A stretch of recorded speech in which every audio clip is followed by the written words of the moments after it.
نسبت کا مہینہ، برکت کا، سخاوت کا، محبت کا مہینہ۔ بسم اللہ الرحمن الرحیم۔ ناظرین گرامی قدر، السلام علیکم ورحمۃ اللہ۔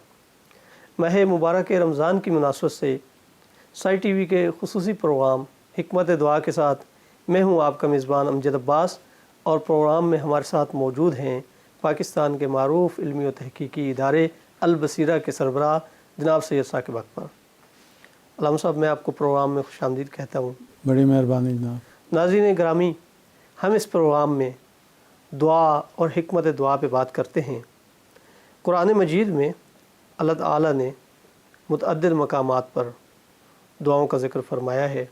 اگر ہم قرآن مجید کو دیکھتے ہیں تو بعض دعائیں ایسی ہیں جو ہمیں سکھائی گئی ہیں۔ اب دیکھیے، سورہ الحمد ہے، اس میں دعائیہ کلمات ہیں۔ اللہ تعالیٰ کے حضور کیا مانگنا ہے، کیسے مانگنا ہے، وہ اس میں بتایا گیا ہے۔ قرآن مجید کا آغاز اسی سے ہو رہا ہے۔ اس کے علاوہ اللہ تعالیٰ نے انبیاء اور اس کے جو دیگر صالح بندے ہیں اور مختلف امتیں ہیں، ان کی دعاؤں کو بھی نقل کیا ہے۔ ملائکہ کی دعا کو بھی قرآن مجید میں ذکر کیا گیا ہے کہ ملائکہ بھی اہل ایمان کے لیے دعا کرتے ہیں، اللہ کے حضور بخشش کی التجا کرتے ہیں۔ قرآن مجید میں بہت سارے مقامات پہ دعا اور دعا کے مشتقات کا ذکر آیا ہے۔ اسی حوالے سے ہم علامہ صاحب سے بات کریں گے کہ قرآن مجید میں جو مذکور دعائیں ہیں، ان کے بنیادی مضامین کیا ہیں اور ان کا محتوا، اور کس نبی نے کس انداز میں دعا مانگی ہے۔ نمونے کے طور پہ ہم چند دعاؤں کو بھی ذکر کریں گے۔ تو علامہ صاحب، آپ کا بہت شکریہ۔ آپ ہمارے ناظرین کو اس حوالے سے بتائیے کہ قرآن مجید میں کس طرز کی، کس طرح کی، کن عناوین کے تحت دعائیں آئی ہیں، ان کے بنیادی مضامین کیا ہیں؟ بسم اللہ الرحمن الرحیم۔ قبلہ مفتی امجد عباس صاحب، یہ جو دعاؤں کا مسئلہ ہے، ظاہر ہے قرآن حکیم میں تقریباً مختلف انبیاء کی دعائیں جو ہیں اس میں آئی ہیں۔ خود قرآن حکیم نے دعا کرنے کا سلیقہ سکھایا ہے۔ قرآن حکیم نے یہاں تک بتایا ہے کہ اس طرح کی دعا کرنا چاہیے یا اس طرح کی نہیں کرنا چاہیے۔ جی، تو یہ ساری باتیں بڑی اہم ہیں، اور ہمارے اس موضوع میں حکمت دعا کو سمجھنے کے لیے قرآن حکیم کی دعاؤں پر ایک نظر ڈالنا بہت ضروری ہے۔ بالکل۔ بلکہ قرآن ہی کی دعائیں ایسی ہیں کہ جس میں باقی دعاؤں کو پیش کیا جا سکتا ہے، صحیح۔ اور یہ سمجھا جا سکتا ہے کہ یہ دعائیں بھی اللہ تعالیٰ کے مقبول بندوں کی دعائیں ہیں، یا یعنی ان دعاؤں کا جو محتوا یا اس کے اندر جو بیان کیا گیا ہے، اللہ تعالیٰ سے جو تقاضا کیا گیا ہے، تو کیا یہ ہونا چاہیے یا نہیں ہونا چاہیے، یہ ساری چیزیں جو ہیں یہ قرآن حکیم کی دعاؤں میں اس کے سارے اصول اور اس ساری چیزیں جو ہے وہ موجود ہیں۔ کسوٹی تو قرآن مجید ہی ہے، کسوٹی جو ہے ہمارے لیے قرآن حکیم ہے۔ صحیح۔ تو مثلاً یہ کہ وہ جو واقعہ ہے جس میں کہا گیا ہے کہ ایک زمین پر آدم کے حبوط کے بعد کی جو دعا ہے آدم و حوا کی قرآن حکیم میں، وہاں سے شروع ہوتی ہیں دعائیں قرآن حکیم۔ صحیح۔ اگر آپ یعنی ایک طرح سے زمانی ترتیب لگانے کی کوشش کریں۔ ہاں، یعنی آغاز ان کا حضرت آدم علیہ السلام کی دعا سے ہوتا ہے، اگر ہم انبیاء کی آنے کے اعتبار سے دیکھیں۔ اگر تو آپ جی قرآن حکیم میں جو اس وقت متن موجود ہے جی، وہاں اس کو دیکھیں تو یقیناً سورہ فاتحہ جو ہے وہ در حقیقت ایک دعا ہی ہے۔ صحیح۔ تو ایک افتتاحی دعا سے ہونا قرآن حکیم میں، اس سے یہ بھی سمجھ آتا ہے کہ بھئی دعا کی کتنی اہمیت ہے، اور وہ دعا بھی بذات خود بڑی زبردست اور بڑی جامع دعا ہے۔ بڑی جامع دعا ہے۔ اچھا، اس کا جی جی اس کا انداز بھی بڑا جامع ہے جی، کوئی کہ شک اللہ نہیں۔ تعالیٰ کی پہلے حمد ہے، جی جی، اس کی مدحت ہے، اس کی ثنا ہے، اس کی تعریف ہے، تو آداب شکر ہے۔ دعا جی یہاں سے سمجھ بھی آتی ہے جی، کہ پہلے اس جی، مالک حقیقی کی عظمت کو اور اس کو آپ پہلے بیان اس کے کریں۔ بیان کریں۔ اس یہی وجہ ہے کہ ہمارے ہاں جو ہمارے پاس ذخیرہ ہے دعاؤں کا، تو قرآن حکیم میں بھی بہت ساری دعائیں، اس میں اللہ تعالیٰ کی حمد اور اس کی کبریائی اور اس کی عظمت کو بیان کیا گیا ہے، پھر بندہ اپنی التجا پیش سبحان کرتا ہے۔ اللہ۔ تو قبلہ وہ جو ایک یہ میں نے کہا زمانی اگر دیکھا جائے ترتیب، تو وہ جو آدم کی دعا ہے وہ بڑی اہم ہے۔ اب یہ دیکھنا یہ کہ کس پس منظر میں دعا ہے۔ تو ہمارے ناظرین جانتے ہیں کہ جو اس کا پس منظر ہے کہ جب وہ جنت جو تھی اس میں سے وہ آئے ہیں تو اہبطوا الی الارض کے حکم کے بعد تو انہوں نے پروردگار کی طرف رجوع کیا اور توبہ انابت کے لیے، تو وہ بڑا خوبصورت جملہ ہے دعا کا، اس لحاظ سے خوبصورت ہے کہ اس میں بڑی معنویت اور بڑا پیغام موجود ہے۔ صحیح۔ ایک یہ بھی پیغام موجود ہے کہ جب بندے سے کچھ خطا ہو جائے تو پھر بھی مایوس نہیں ہونا، بلکہ پھر بھی رجوع کرنا ہے پروردگار کی طرف۔ تو حضرت آدم جو ہیں وہ عرض کرتے ہیں اپنے اللہ کی بارگاہ میں کہ ربنا ظلمنا انفسنا وَإِن لَّمْ تَغْفِرْ لَنَا وَتَرْحَمْنَا لَنَكُونَنَّ مِنَ الْخَاسِرِينَ۔ اللہ اکبر۔ کہ پروردگارہ ہم نے اپنے نفسوں پر ظلم کیا ہے، اب اگر میں لفظ نہ بدلوں جی تو یہی بہتر ہے، قرآن حکیم میں آ گیا ہے تو میں اس کو کیسے آگے پیچھے کر سکتا۔ اور اگر تو نے ہماری مغفرت نہیں کی اور تو نے ہمارے اوپر رحم نہیں کھایا تو پھر ہم خسارہ اٹھانے والوں میں سے ہو جائیں گے۔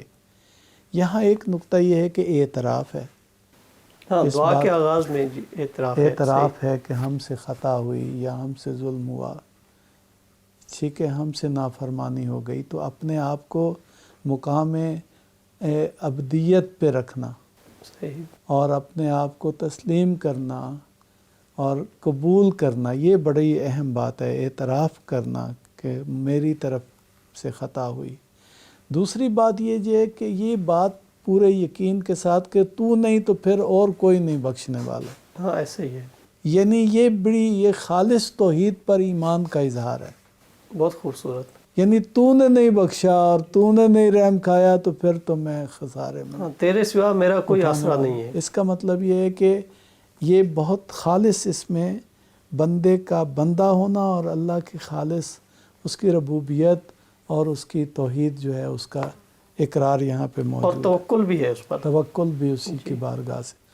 تو مفتی صاحب جیسے حضرت آدم علیہ السلام ہے تو آدم علیہ السلام کے بعد جس ہستی کا قرآن حکیم میں بہت ذکر ہے زمانی اعتبار سے اور بڑی اہمیت ہے اور بڑے بزرگ انبیاء میں ان کا شمار ہوتا ہے، وہ ہیں حضرت نوح علیہ السلام۔ تو حضرت نوح علیہ السلام کی بھی دعاؤں کا اس میں بہت ذکر آیا ہے، صحیح۔ تو اگر آپ کہیں تو ان کا بھی کچھ میں جی، حضرت نوح علیہ السلام نے سالوں بلکہ سینکڑوں سال تبلیغ فرمائی، کوشش کی کہ قوم کو ہدایت پہ لے آئیں۔ ان کی دعائیں، ان کی مناجات، کہا جاتا ہے کہ آپ اللہ تعالیٰ کی بارگاہ میں بہت زیادہ گریہ وزاری فرمایا کرتے تھے، تو شاید نوح نام کی وجہ بھی یہی بتائی جاتی ہے۔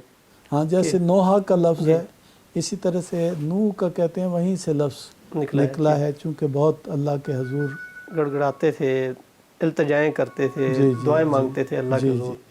تو ان کی دعاؤں کو قرآن مجید نے ذکر کیا ہے، قرآن مجید نے نقل کیا ہے۔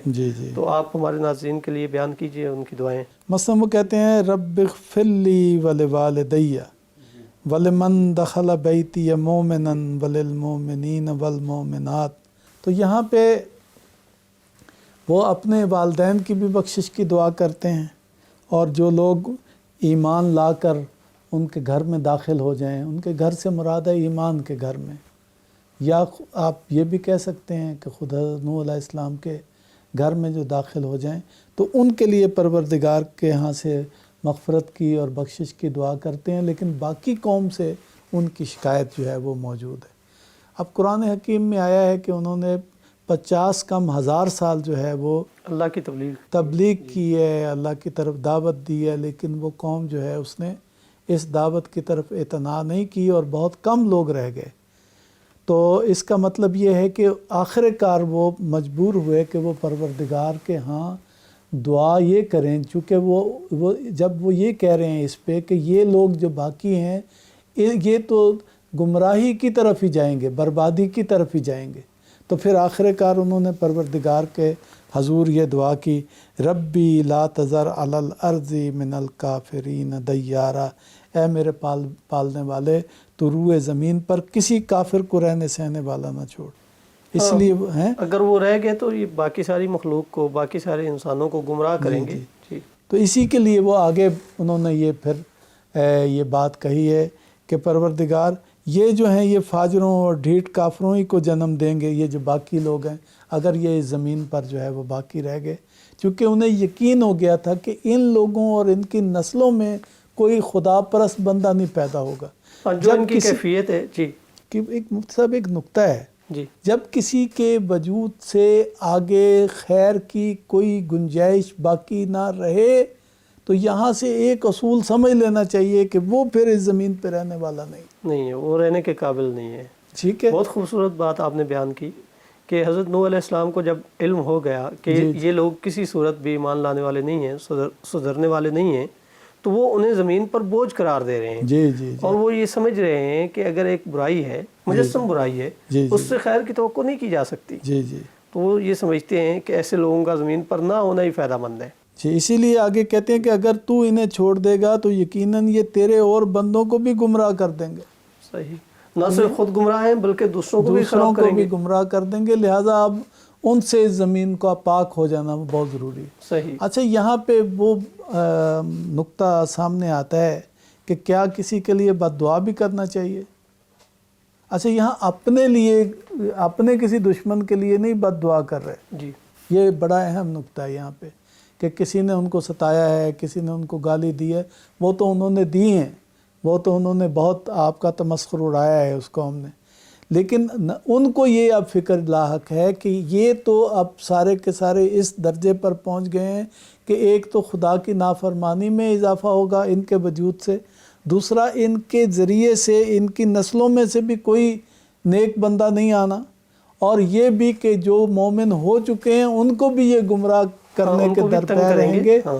تو گویا خدا کے دشمنوں سے زمین کو پاک کرنے کے لیے دعا کر رہے ہیں، ہاں، یہ بڑی نہ اہم یہ بات کہ ہے، اپنی ذات کے دشمنوں کے نہیں، یہ بڑی اہم بات آپ نے بیان کی ہے کہ وہ اس کا اظہار نہیں کر رہے کہ ان لوگوں نے انہیں اذیتیں دی ہیں لہذا اللہ تعالیٰ انہیں تباہ و برباد کر دے، بلکہ وہ اس پوائنٹ کو دیکھ رہے ہیں، اس نقطے کو دیکھ رہے ہیں کہ یہ وہ لوگ ہیں جو اللہ تعالیٰ کے نافرمان ہیں اور اللہ کے بندوں کو ستائیں گے، یعنی ان کے سامنے یہاں بھی اللہ تعالیٰ کی ذات اور وہ جو مقصد ہے اپنا وہ مقدم ہے، نہ کہ اپنی ذات۔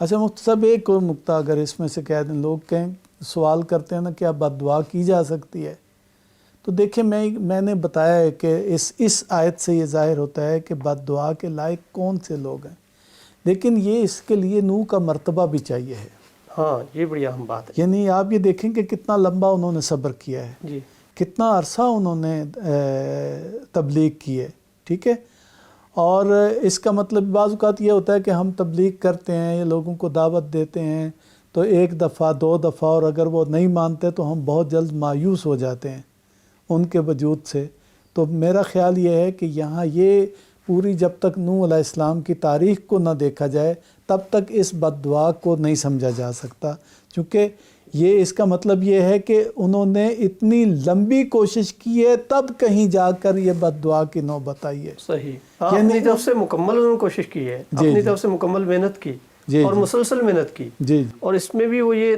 دیکھ رہے ہیں ان کی اگر یعنی ان کے پیش نظر ہوتا کہ یہ لوگ ہدایت پا جائیں گے جی تو وہ ایسی بد دعا ہرگز نہ کرتے۔ ایگزیکٹلی، جب انہوں نے دیکھ لیا کہ یہ مجسم برائی ہے، جی جی ان سے خیر کی توقع ہی نہیں کی جا سکتی، تو پھر وہ بد دعا کر رہے ہیں۔ ہمارے ہاں تو اگر کوئی میری معمولی سی بات نہ مانے، اگر کوئی کسی کی معمولی سی بات نہ مانے، امر بالمعروف نہی عن المنکر ہم نے ترک کر رکھا ہے، ایک دوسرے کو اچھائی کے لیے بلانا، ایک دوسرے کو نیکی کی دعوت دینا، کسی کو اچھے انداز میں بھی ٹوکا جا سکتا ہے، اچھے انداز میں بھی متوجہ کیا جا سکتا ہے، جیسے ہم اپنے بچوں کو، اپنے عزیز و اقارب کو سمجھاتے ہیں۔ ہم میں سے ہر بندہ غور کرے کہ کتنے اس معاشرے میں رہنے والے انسانوں کو اس نے اصلاح کی نیت سے اچھے انداز میں متوجہ کیا ہے، بہت کم ہے۔ اچھی بات بھی لوگ انتہائی کڑوے لہجے میں کہتے ہیں کہ جس سے برا اثر پڑتا ہے، اچھا اثر نہیں لیا جاتا۔ تو یہ جو آپ نے بات بیان کی ہے کہ حضرت نوح علیہ السلام جیسا حوصلہ چاہیے، تو پھر اس کے باوجود اگر کوئی نہیں سدھرتا تو اس کا یہ مطلب ہے کہ یہ وہ لوگ ہیں کہ جن کے دلوں پہ اللہ تعالیٰ نے مور لگا دی ہے، گویا یہ وہ نافرمان ہے کہ جو کبھی سدھر نہیں سکتے، تو پھر ان کے لیے بد دعا ہے اور یہ بد دعا قبول بھی ہوئی۔ ایگزیکٹلی، جی، ایک اور میں اس میں نقطہ کہنا چاہتا ہوں، وہ یہ ہے کہ کیا ہمیں نوح علیہ السلام کے درجے کی معرفت ہو جاتی ہے جب ہم کسی کے لیے بد دعا کر رہے ہوتے ہیں؟ نوح اللہ کے نبی تھے، ان کی معرفت کا درجہ قوموں کے بارے میں، افراد کے بارے میں، ان کے فیوچر کے بارے میں اس درجے کا تھا کہ وہ اللہ تعالیٰ سے اب یہ بد دعا کریں۔ سبحان اللہ۔ اس کا مطلب یہ ہے کہ یعنی جو ہم بہت ہی جلد باز ہوتے ہیں، ذرا سی بات پہ ہم کسی کو کہتے ہیں یہ پکا جہنمی ہے، ہم وہ آیت سمن بکمن والی ہر بندے پر پڑھنا شروع کر دیتے ہیں، یہ درست نہیں ہے۔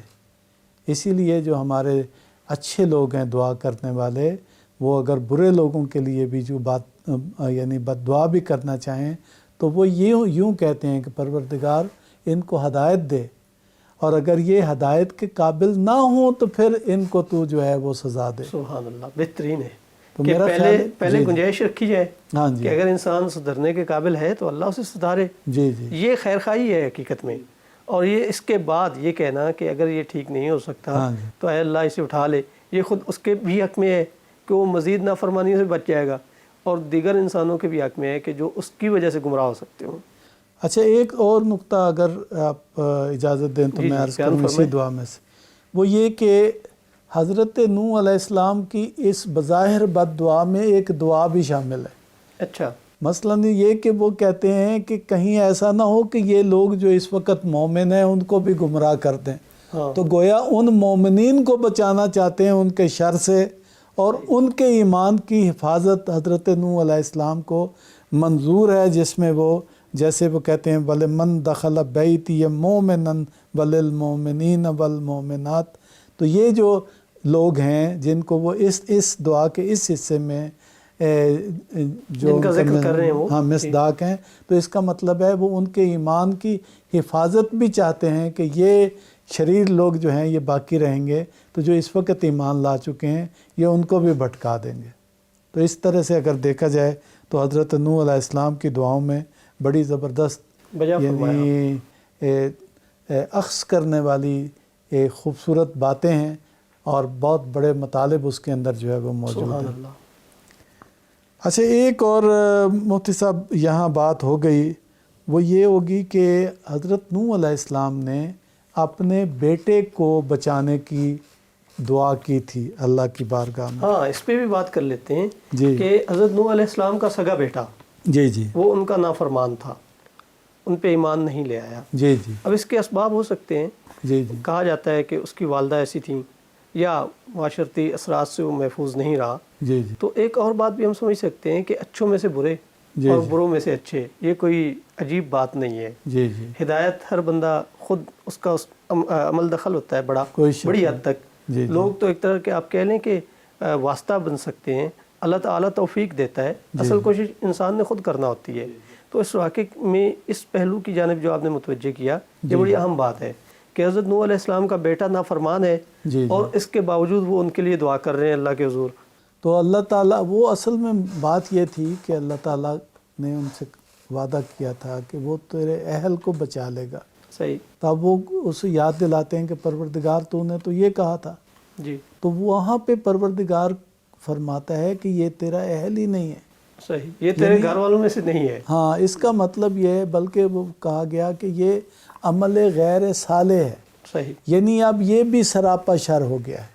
صحیح، یہ نہیں کہا کہ برا عمل کرنے والا ہے، بلکہ فرمایا یہ عمل غیر صالح ہے، تو اس کے لیے نجات کی مجھ سے طلب جو ہے وہ نہ کر۔ صحیح، تو یہاں پہ پھر وہ اللہ تعالیٰ کے حضور گر گراتے ہیں کہ پروردگار مجھ سے غلطی ہوگی، ربی انی اعوذ بک ان اسألک ما لیس لی بہ علم والا تغفر لی وترحمنی اکن من الخاسرین۔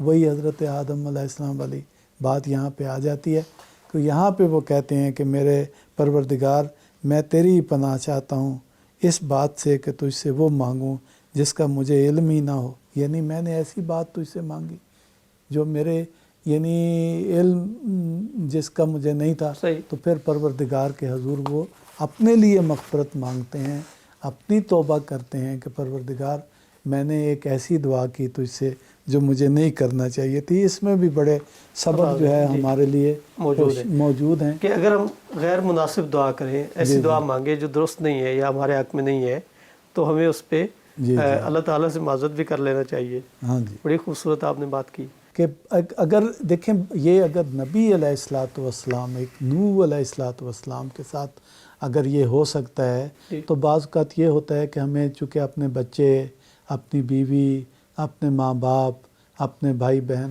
بہت عزیز ہوتے ہیں، تو ہمیں یہ جان لینا چاہیے کہ اگر وہ حق کے اس طرف کھڑے ہیں، مقابل پہ آ گئے ہیں، باطل ہو گئے کا راستہ اختیار کر لیا ہے اور وہ نہیں آ رہے اس طرف حق کی طرف، تو پھر ان کے لیے جو ہے وہ خیر کا جذبہ باقی نہیں رہنا چاہیے، صحیح۔ کیونکہ ہمارا سب کچھ تو اللہ کے لیے ہے۔ ایسے ہی قرآن مجید نے اسی جانب متوجہ کیا ہے کہ ہمیں حق و انصاف پہ رہنا ہے، اسی سے کام لینا ہے۔ بلکہ علامہ یہ صاحب، بھی کہ جی فرمائیں آپ۔